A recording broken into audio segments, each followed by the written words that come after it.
Hello ಎಲ್ರಿಗೂ welcome back to my mini vlog. ಮನೆಯಲ್ಲಿ ಹೆಂಗಸರಿಗೆ 3 ಹೊತ್ತು ಅಡುಗೆ ಮಾಡೋದೇ ತುಂಬ ದೊಡ್ಡ ಕೆಲಸ ಆಗಿರುತ್ತೆ.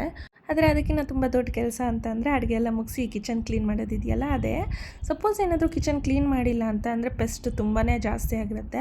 ಹಾಗಾಗಿ ಕಿಚನ್ ಕ್ಲೀನ್ ಮಾಡಿಕೊಂಡು ಈ ಪೆಸ್ಟ್ ಕಂಟ್ರೋಲ್ಗೆ ನಾನು ಮನೇಲೇ ಒಂದು ರೆಮಿಡಿ ಮಾಡ್ಕೊಂಡಿದ್ದೀನಿ.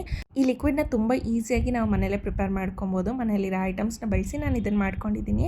ಆ್ಯಂಡ್ ಇದನ್ನು ನಾವು ಎಲ್ಲ ಮೂಲೆಯಲ್ಲೂ ಸ್ಪ್ರೇ ಮಾಡ್ಬೋದು. ಹಾಗೆ ಈ ಲಿಕ್ವಿಡ್ನ ಯೂಸ್ ಮಾಡಿ ವೈಪ್ ಮಾಡೋದ್ರಿಂದ ನಮ್ಮ ಅಡುಗೆ ಮನೆಯಲ್ಲಿರೋ ಪೆಸ್ಟ್ ಆಗಿರ್ಬೋದು, ಸಣ್ಣ ಹುಳಗಳು, ಜಿರಳೆಗಳು ಇದೆಲ್ಲ 80 to 90% ಅವಾಯ್ಡ್ ಆಗುತ್ತೆ ಅಂತಲೇ ಹೇಳ್ಬೋದು. ನಾನು ಇದನ್ನು ಪ್ರೀವಿಯಸ್ಲಿ ಯೂಸ್ ಮಾಡಿದ್ದೀನಿ. ಇದು ನಂಗೆ ತುಂಬ ಚೆನ್ನಾಗಿ ವರ್ಕ್ ಆಗ್ತಿದೆ. ಸೊ ಈ ರೆಮಿಡಿ ನಿಮ್ಮ ಜೊತೆನೇ ಶೇರ್ ಮಾಡ್ಕೊಳ್ಳೋಣ ಅಂತ ಅಂದ್ಕೊಂಡಿದ್ದೀನಿ. ಒಂದು ಪಾತ್ರೆಯಲ್ಲಿ ನೀರು ಇಟ್ಕೊಂಡು, ನಾವು ಮನೇಲಿ ಲವಂಗ ಅಂತೂ ಇಟ್ಕೊಂಡೇ ಇರ್ತೀವಿ. ಸೊ ಸ್ವಲ್ಪ ಜಾಸ್ತಿ ಲವಂಗ ಹಾಕ್ಕೊಂಡು, ಹಾಗೆ ಪಲಾವ್ ಎಲೆ ಅಥವಾ ಬೇ ಲೀಫ್ ಅಂತ ಏನು ಕರಿತೀವಿ ಅದನ್ನು ಸ್ವಲ್ಪ ಈ ಥರನೇ ಸಣ್ಣದಾಗಿ ಕಟ್ ಮಾಡಿಕೊಂಡು ಚೆನ್ನಾಗಿ ಮಿಕ್ಸ್ ಮಾಡಿಕೊಂಡು ಕುದಿಸ್ಕೊಳ್ಳೋಕೆ ಬಿಡಬೇಕು. ಸೊ ಇದು ಚೆನ್ನಾಗಿ ಕುದೀತಾ ಇರಬೇಕಾದ್ರೆ ನಾವಿಲ್ಲಿ ಕರ್ಪೂರ ತೊಗೊಂಡು, ಪಚ್ಚ ಕರ್ಪೂರ ಇದ್ದರೆ ಪಚ್ಚ ಕರ್ಪೂರ ತೊಗೊಳ್ಳಿ, ಇಲ್ಲಾಂದರೆ ನಾರ್ಮಲ್ ಕರ್ಪೂರ ತೊಗೊಂಡು ಈ ಥರ ಪೌಡರ್ ಮಾಡಿ ಇಟ್ಕೊಬೇಕು.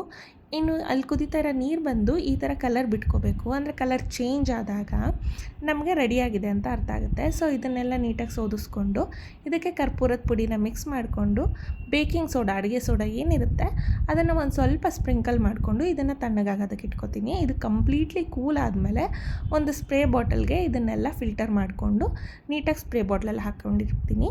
ಇದೇನು ಹಾಳಾಗಲ್ಲ, ಸ್ಮೆಲ್ ಕೂಡ ಬರಲ್ಲ. ನಾವು ಎಷ್ಟು ದಿನ ಬೇಕಾದರೂ ಇದನ್ನು ಇಟ್ಕೊಬೋದು. ಈ ರೆಮಿಡಿ ನಿಮಗೆ ಏನಾದರೂ ಯೂಸ್ಫುಲ್ ಅನಿಸಿದ್ರೆ ಒಂದ್ಸಲ ಖಂಡಿತ ಟ್ರೈ ಮಾಡಿ ನೋಡಿ.